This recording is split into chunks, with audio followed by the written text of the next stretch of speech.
Jane Eyre, written by Charlotte Brontë, narrated by Petra.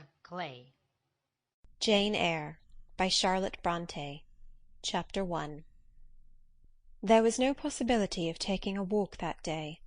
We had been wandering, indeed, in the leafless shrubbery an hour in the morning, but since dinner Mrs. Reed, when there was no company, dined early. The cold winter wind had brought with it clouds so sombre, and a rain so penetrating, that further outdoor exercise was now out of the question. I was glad of it. I never liked long walks, especially on chilly afternoons. Dreadful to me was the coming home in the raw twilight, with nipped fingers and toes, and a heart saddened by the chidings of Bessy, the nurse, and humbled by the consciousness of my physical inferiority to Eliza, John, and Georgiana Reed. The said Eliza, John, and Georgiana were now clustered round their mamma in the drawing-room. She lay reclined on a sofa by the fireside, and with her darlings about her, for the time neither quarrelling nor crying, looked perfectly happy.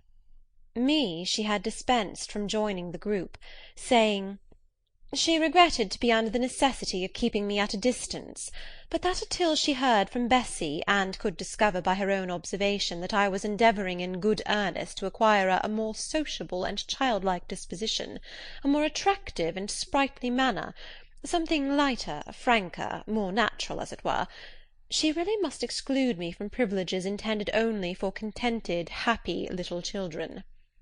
"What does Bessy say I have done?" I asked. "Jane, I don't like cavillers or questioners. Besides, there is something truly forbidding in a child taking up her elders in that manner. Be seated somewhere, and until you can speak pleasantly, remain silent." A breakfast-room adjoined the drawing-room. I slipped in there. It contained a bookcase. I soon possessed myself of a volume, taking care that it should be one stored with pictures. I mounted into the window-seat. Gathering up my feet, I sat cross-legged, like a Turk, and having drawn the red moreen curtain nearly close, I was shrined in double retirement. Folds of scarlet drapery shut in my view to the right hand. To the left were clear panes of glass, protecting but not separating me from the drear November day. At intervals, while turning over the leaves of my book, I studied the aspect of that winter afternoon.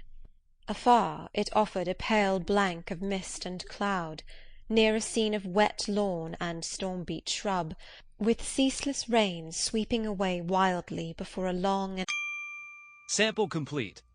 Ready to continue?